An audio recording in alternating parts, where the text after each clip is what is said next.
Welcome to Mahatman, a place where we together learn how to achieve great health, great wealth, and great wisdom. Today we are going to talk about selfishness, an important element of great wisdom. We can simply define selfishness as focusing on yourself in the midst of others. I can also define selfishness as focusing on yourself without ignoring others. So, really, selfishness is also basically focusing on yourself topic only, but it is in the context of others, in the context of society. And so, defining selfishness as focusing on yourself in the midst of others, focusing on yourself without ignoring others. The general idea of selfishness, the cultural idea is that it is not good, that selfish person is not a good person, right?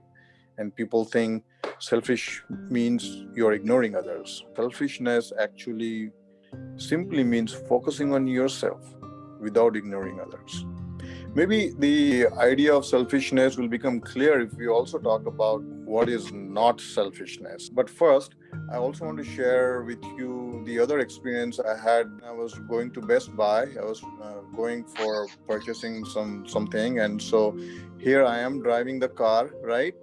And it suddenly occurred to me that when I'm driving my car, guys, I'm really focusing on my car, right? I have to focus on my car without ignoring other cars. It's kind of that unique situation where you have to focus on yourself, your car, but at the same time, you cannot ignore others. That is what selfishness is.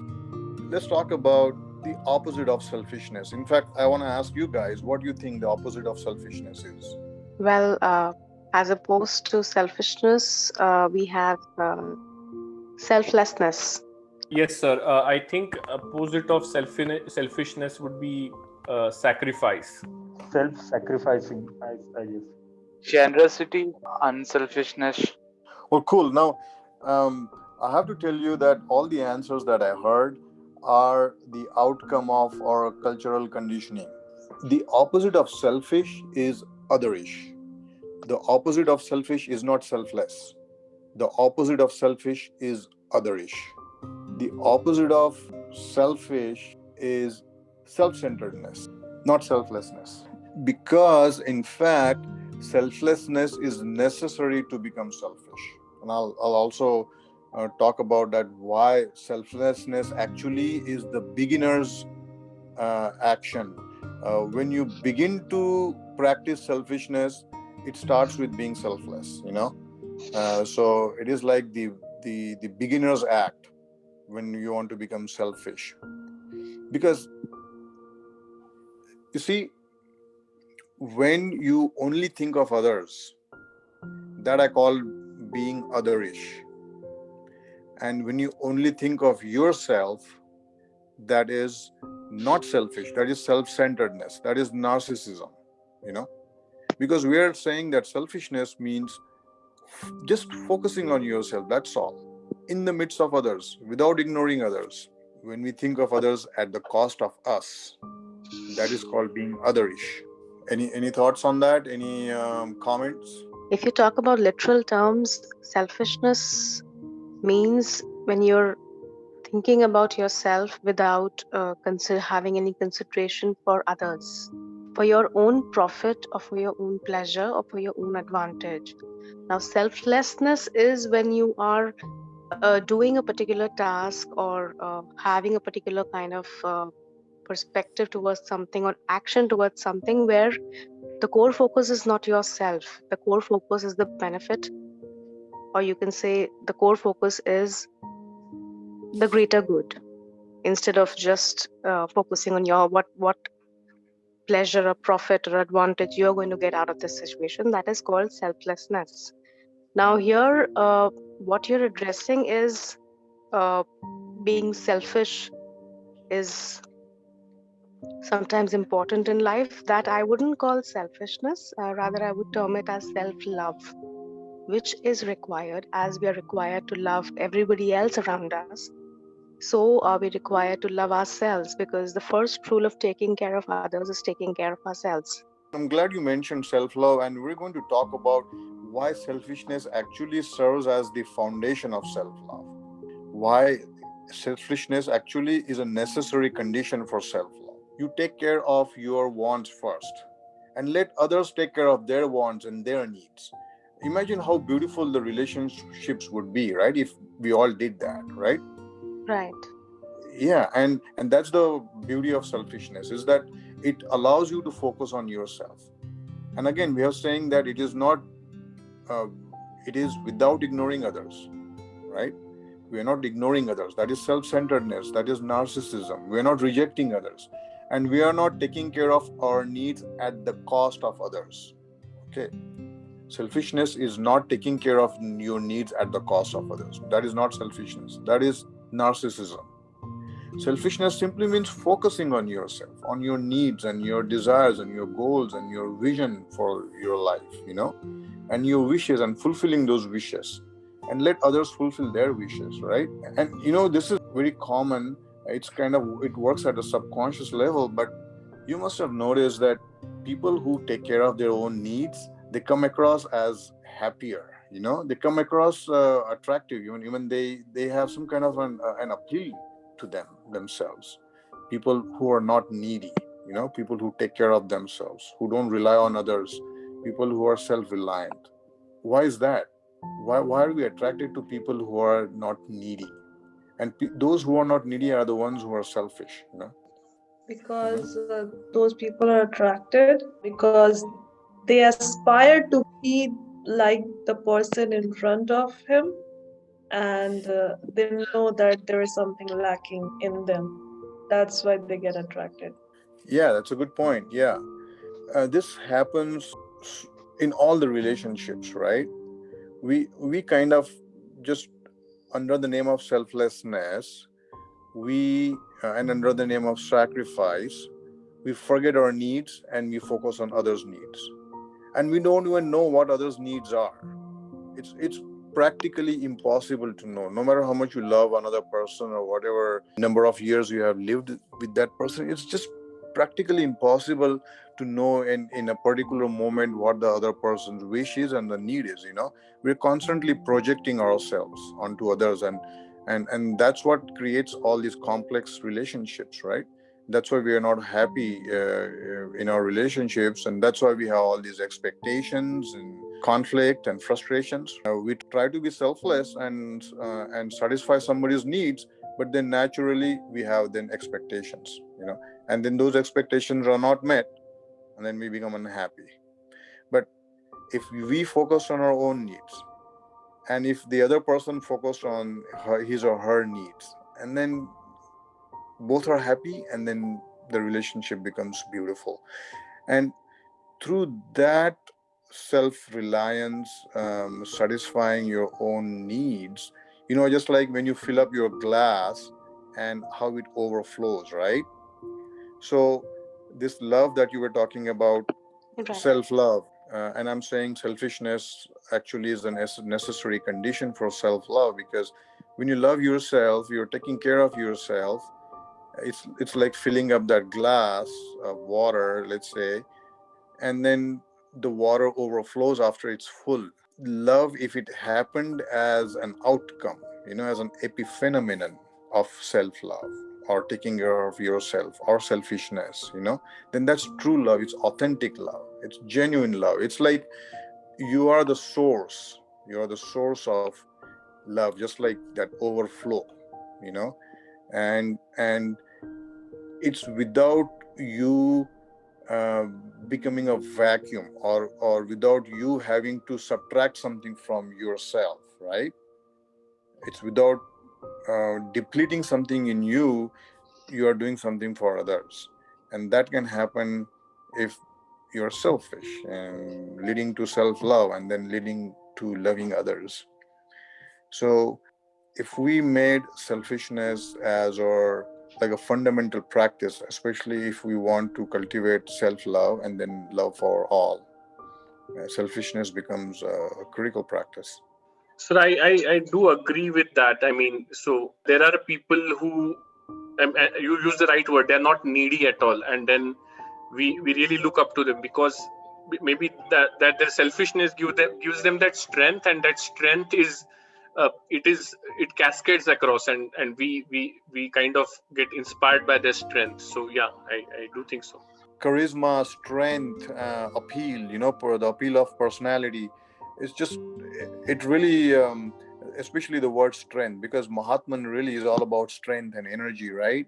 And I have noticed myself in my own practice that selfish people are more authentic, they're more honest, and they have a lot of personal strength, emotional discipline. And I've already told you that they are happier people because they're taking care of their needs, right? And they're self-sufficient. But this strength, personal strength, it takes actually courage, it takes effort to be selfish, to be able to focus on yourself and take care of your needs, And in this focusing on yourself thing, we also talked about how to say no, right? To a lot of things. It is difficult to say no when there are so many people, so many situations competing for your attention, right? And then if you focus on yourself, if you're selfish, then you are able to say no. That means that strength thing, right? You are cultivating strength, personal strength. Yeah, Kunal, you mentioned the opposite of selfishness is generosity. What I would say is that actually selfishness leads to generosity. Just like that glass of water, it can overflow only after it is filled with water, right? And that generosity is true generosity. You know, that generosity is true generosity. It's authentic, and you have no expectations, right? When that happens, when you're self-satisfied, when you've taken care of yourself, your needs, when you're selfish, then what happens out of that naturally is generosity. In fact, I would venture to say that selfishness leads to generosity, and generosity eventually leads to altruism. This could be this is how greatness happens. I think that we have to first learn to be selfish, so we can become generous. Then we can eventually become altruistic, and through that altruism we become great. So I would say that selfishness actually is also a necessary condition for greatness. And Mahatman is all about greatness, cultivating greatness. I have gone through a lot of experiences in life. Under the name of generosity, I've written a lot of checks and done a lot of things. And frankly, reflecting back upon those generous acts, I think I was deceiving myself, I was really deceiving myself. I was just probably trying to please others, or I was trying to get somebody's attention, or maybe I was trying for someone to love me back, to love me, like wanting to love, almost like trying to buy love. That kind of generosity is frankly self-deception. It's dishonest and self-deception, and maybe I never enjoyed it, and maybe it never gave me happiness. And it probably, in fact, not probably, it has led to expectations. That kind of generosity has led to expectations. On the other hand, if I were to be generous as an outcome of being selfish, that would have been different. So instead of generosity being opposite to selfishness, Kunal, I'm saying that generosity is the evolved version of selfishness, and altruism is the apex of selfishness. Maybe it's just that people are not accepting of selfishness word as in itself. So it will be a little bit. All the explanations are right, but is there a better word than selfishness? No, that's a good question. No, we want to specifically use the word selfishness and promote it as it is, because like some people talk about good selfishness and bad selfishness and neutral selfishness. Some people talk about wholesome selfishness. We don't want to get into that. We don't want to continue to build upon what has been said. incorrectly about selfishness. We just want to bring selfishness in an entirely new light as a virtue. You know what I mean? Because I think selfishness is rooted in nature, guys. It's what is survival? Survival is just a Darwinian term, but if you look at it like psychologically and philosophically, I would call it selfishness.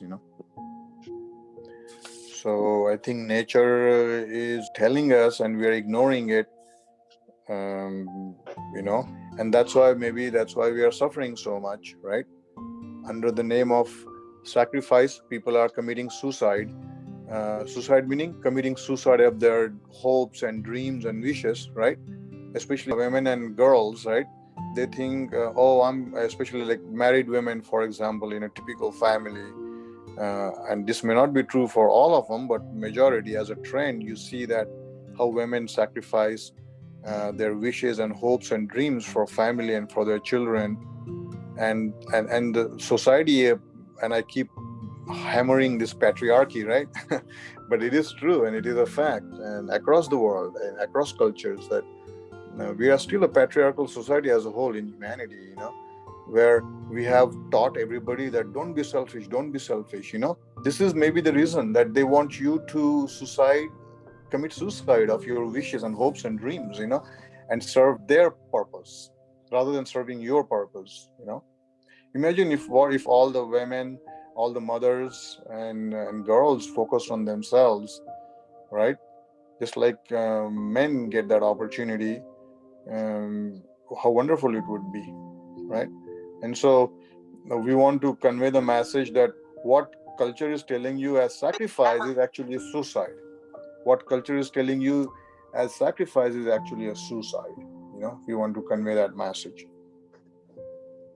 And it happens to boys also. Like, we are trained growing up, like fulfilling your parents' dreams. Or your parent wants you to become a doctor or a engineer. Those two seem to be very popular categories, of vocation. So, I want my son, my daughter to be a doctor or engineer, without trying to figure out what your son or daughter wants, right? And so if they learn this quality of selfishness, the virtue of selfishness, they'll stand up for themselves, right? And then it's a win-win. It's a win-win, because why do you want to make a writer a doctor, right? If somebody is a writer, if somebody has inclination towards writing, natural inclination, or if somebody wants to be a director of a movie, why would we force them to become someone else so just they can get a job and support you? Like, you can be a support when I'm grown old. Instead of focusing on yourself, I'm talking about a patriarch or a typical elder in a family. They're trying to secure their future through their children rather than making children live up to their full potential, right? Why is this happening? Because that's what, we are still living in a primitive society. That's what I think is what's happening. When we were a tribe, yes, it was applicable. We had to live in a small tribe in the Serengetis, right, in the jungle, and we had to survive. And so you had that father to son, the generational thing and tribal thing, and you had to follow the rules and whatever was brought down from generation to generation. But not today. We don't live in a tribal society. We are in a global society where everybody should be able to live and realize their full potential. You actually had said before that about in parental discussion we have discussed this aspect, right? Yeah, About Mahaparenting. being selfish, we had discussed about this, about being selfish and actually working on yourself than your kids, not to grow wealth yourself, that you have enough to survive, that you are not dependent on your kids in your older age, so you don't have Exactly. a reason to pull them back, you know. So Yes. had discussed this point before. Yes, in Mahaparenting, we are talking about how to be a great parent. A great parent is the one who doesn't rely on their children for their retirement. That one has to be a man. When I say man, means a man or woman, who is self-reliant, self-sufficient throughout their life. I do think, I mean, there's no doubt about it that, I mean, actually, we are the happiest when we are selfish. We just don't realize that. We are brainwashed into thinking that sacrificing and all, or putting somebody else's interest in front of us is a way to do it. But I think that's just brainwashing. We actually are happiest when we are selfish, and we need to get tuned to that, is what I feel. I think we are able to do more for others also when we are ourselves, fulfilling our own needs and wants. Of And course. then when you do for other, you have a lesser expectation or no expectations, and yet you do, because it is like coming out of you, right? You are yourself fulfilled and satisfied and on your full of energy on your journey, and fulfilling your dreams. Or even if you have not reached that point, still you are working on yourself, and that work in itself is a satisfaction. So then when you help others or do something for others, there is little or no expectations there. While when you do it just because you know that you should do for others, and you have been taught that that is the right thing, and you forget that there is you before others. So that in that moment it is more painful, or there is expectations that I have done something for someone, then he should respect me, or she should give something me in return, or whatever kind of expectations. The idea that it takes courage, it takes guts, it takes some kind of personal strength to be selfish. I think we need to promote that idea. Some people will be attracted to it because of it, and some people may shy away from it. But we are not interested in those people who are going to shy away anyways. I have been in the normal meaning of the term generous, really generous. I'm not kidding. I have written checks right and left. I have constantly thought of others all the time, in family, in friend circles, all the time, in all situations, frankly. And yet I was called selfish. No matter how generous in a regular sense of the term, how selfless you are, the world is going to call you selfish anyways, no matter how generous you are. That's how the world is. I'm not being negative, I'm just being factual, realistic. Hey, so if the world is going to call you selfish anyways, might as well be selfish. Might as well be selfish, and then maybe you'll be able to do the real kind of generosity and become really altruistic. Otherwise it's all wasted effort. It's very enlightening and it's liberating. In fact, this whole idea of selfishness is very liberating, because I have not been selfish, and it has not only harmed me, but I think maybe harmed others, or maybe I haven't been truly generous, right? And the way I feel now, ever since I have been contemplating about selfishness and focusing on yourself and self-love, and how I feel about myself now, how energetic I feel, that energy thing, man, that's a great litmus test, a great litmus test for making sure what is beneficial and what is not, and what is good for practice and what is not. I think selfishness brings a lot of energy. Selfishness means focusing on yourself in the midst of others. Okay.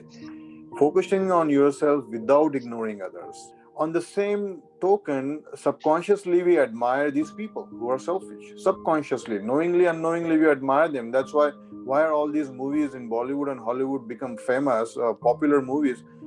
Seriously, most of the popular movies, if you see, the characters in those movies are selfish from our perspective, like what we are discussing as selfish.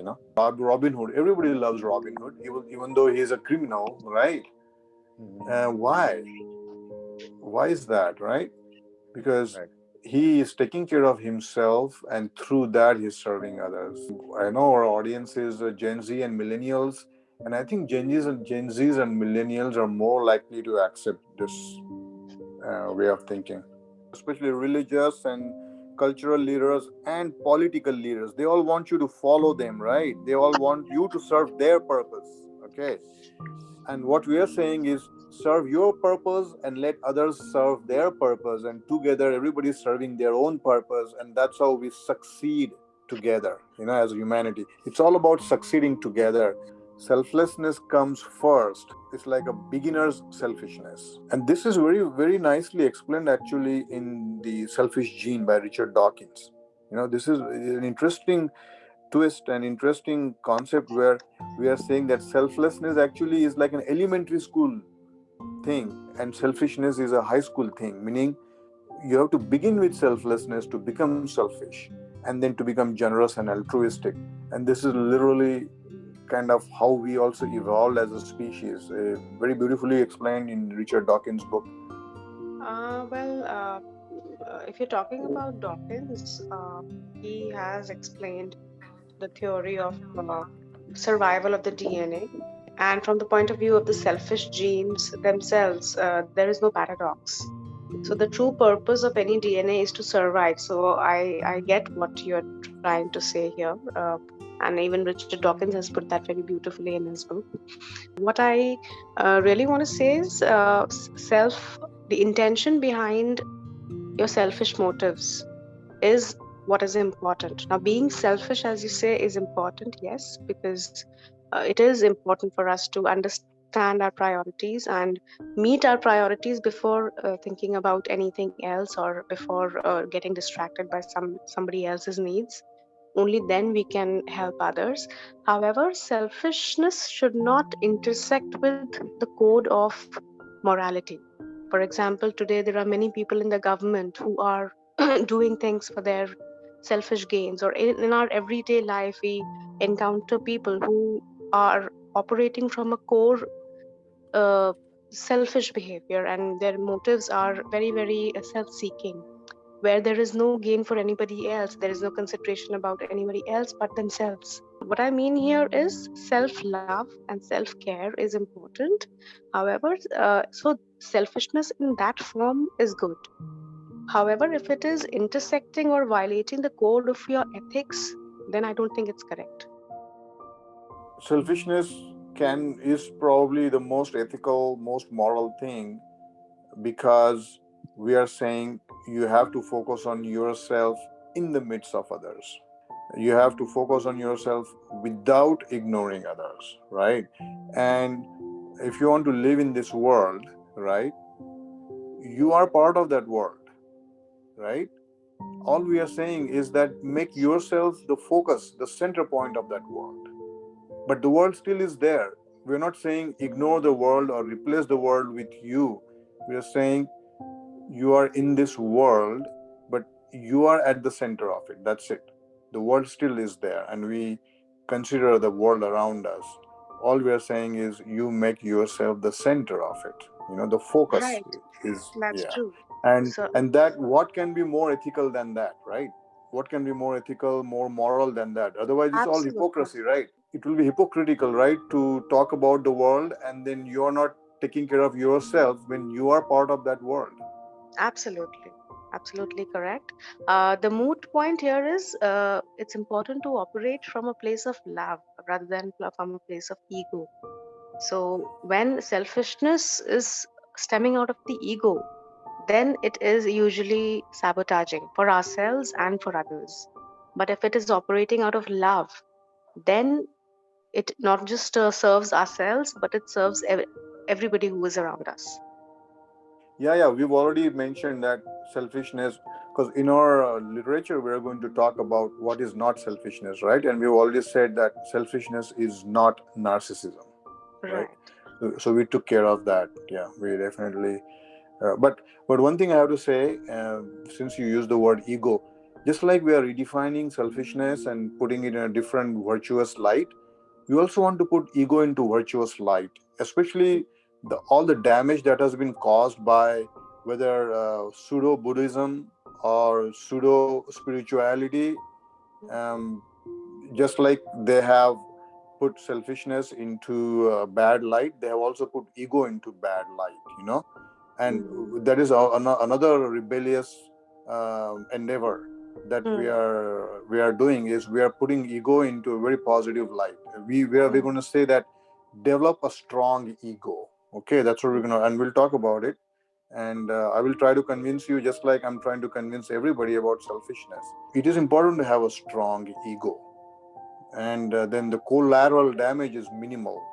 Just like in selflessness, there's tremendous collateral damage because of ignorance. Similarly, this whole idea of no ego, egolessness has created huge damage to individuals' personal potential, self-development, realizing one's full potential, becoming great and things like that. So guys, if you want to realize your full potential, be selfish. Become selfish. Remember, your genes are selfish. Life is selfish. And I'm going to say that true love is selfish. So be selfish, let others be selfish, and let us all realize our full potential.